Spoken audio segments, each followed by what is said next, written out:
잠언 25장 1절에서 14절 말씀. 본문의 말씀은 솔로몬의 잠언이 시작되는데요. 솔로몬의 잠언집 세 번째입니다. 25장부터 29장까지인데요. 먼저 오늘 본문 1절부터 7절은 왕의 역할에 관한 내용인데요. 1절, 유다 왕 히스기야의 신하들이 편집한 것이니라. 이 모든 일들을 히스기야 시대에 편집하여 추가된 것인데요. 솔로몬 때부터 약 250년이 지난 후에 히스기야 왕 종교 개혁이 일어났을 때 왕중 서기관들에 의해 편집된 잠언들입니다. 2절 말씀, 이를 숨기는 것은 하나님의 영화요, 이를 살피는 것은 왕의 영화니라. 숨겨진 일, 그건 하나님의 경륜이죠. 그러므로 하나님은 모든 걸 아십니다. 부지런히 통치하는 왕만이 영화를 얻게 되는 것이죠. 그러므로 왕처럼 마음이 높고 깊은 마음을 우리는 가져야 됩니다. 3절 말씀, 하늘의 높음과 땅의 깊음 같이 왕의 마음은 헤아릴 수 없느니라. 왕은 밝힐 것과 숨길 것을 적절히 조화해서 통치를 해야 됩니다. 왕은 넓은 마음, 또한 무엇을 말해야 될지 또 무엇을 감춰야 될지 분별할 수 있는 지혜가 있을 때 나라를 안정되게 이끌 수 있는 것이죠. 오늘 우리도 삶 속에 이와 같은 지혜와 지식이 있어야 되지 않겠습니까? 일들을 잘 살피고 분별하여 삶을 살 때 우리의 삶은 영화를 누리게 되죠. 4절부터 5절 말씀은 왕 앞에서 악한 자를 제하라는 말씀입니다. 4절, 은에서 찌꺼기를 제하라. 그리하면 장색에 설만한 그릇이 나올 것이요.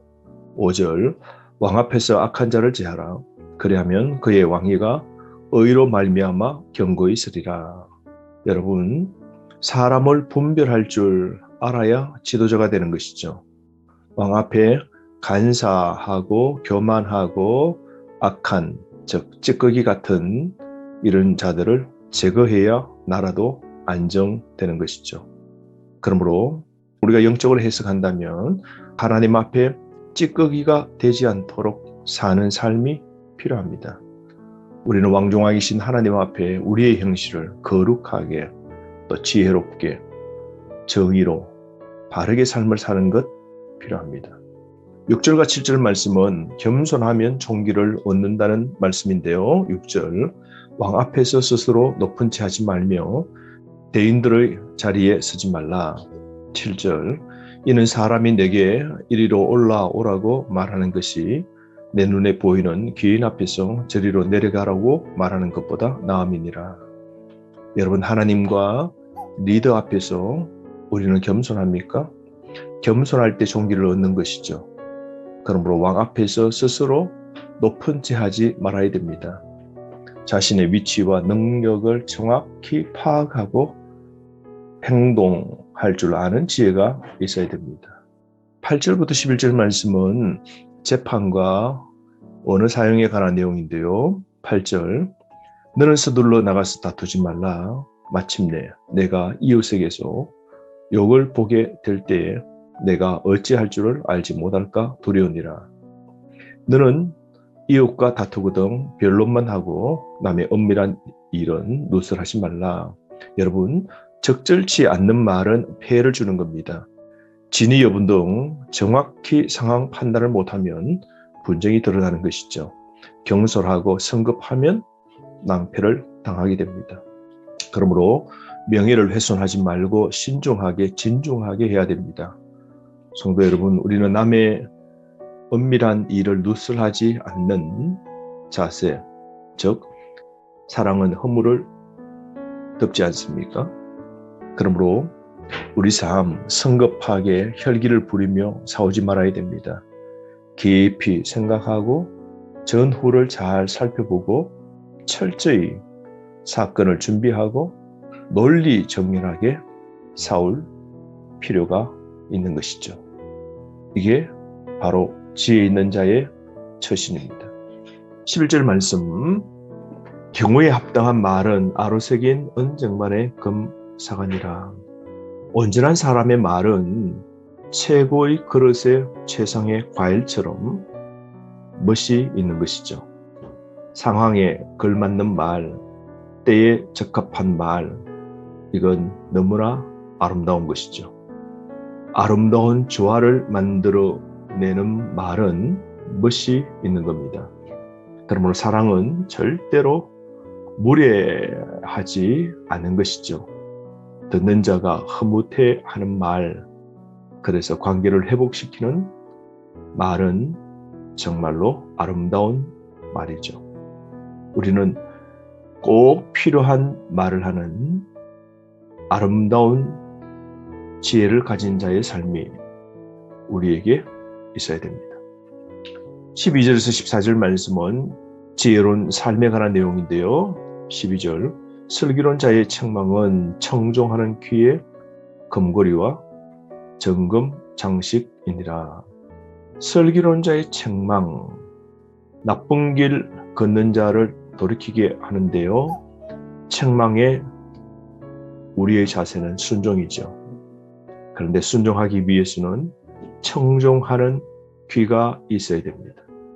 듣는 귀를 가져야 지혜를 깨닫게 되고 책망을 감사하게 수용할 수 있는 것이죠. 그러므로 여러분, 청종하는 귀, 들을 줄 아는 귀를 갖는 이런 바람직한 자세가 우리에게 꼭 필요합니다. 13절 말씀, 충성된 사자는 그를 보낸 이에게 마치 추수하는 날에 얼음 냉수 같아서 능히 그 주인의 마음을 시원하게 하느니라. 고용된 자는 충성해야 됩니다. 얼음 냉수처럼 눈에 시원함을 주는 이와 같은 사람이 되어야 되지 않겠습니까? 주인의 영혼까지 회복시켜 주는 좋은 말이죠. 세상에 만족을 줍니다. 얼음 냉수는 팔레스타인 지역에서 가장 높은 헐몬 산의 얼음이 녹아내리는 물을 더운 철에 병에 담아 먹게 되는데요. 얼마나 시원하겠습니까? 그러므로 우리의 삶은 충성된 일꾼이 되어야 되죠. 주인이 원하는 바를 바르게 해야 됩니다. 일에 책임감을 갖고 최선을 다하는 자세가 필요하죠. 성실하게 일해야 됩니다. 일도 잘 처리하고 마음까지 읽어주는 지혜로운 종이 되어야 되죠. 그러므로 하나님께도 이 같은 충성을 우리가 해야 되는데요. 우리는 하나님의 부르심받은 일꾼이죠. 그러므로 우리 각자에게 주신 사명 완수할 때 칭찬과 상급이 있게 됩니다. 우리를 불러주시고 포도원에 일하게 하신 고용하신 하나님께 충성을 다하는 정으로 남은 삶을 살아가는 결단이 있기를 바랍니다. 14절 말씀, 선물한다고 거짓 자랑하는 자는 비없는 구름과 바람 같으니라.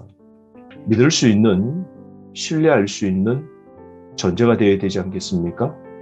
허풍쟁이가 되지 말아야 됩니다. 불신을 낳는 거짓말을 하지 말아야 되죠.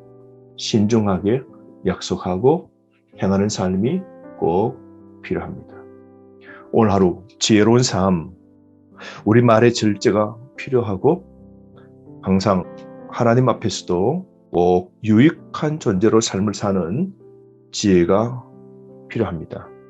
오늘도 깨어 살아 열매가 풍성한 멋있는 삶 살기를 바랍니다. 하루 말씀 안에서 승리하십시오.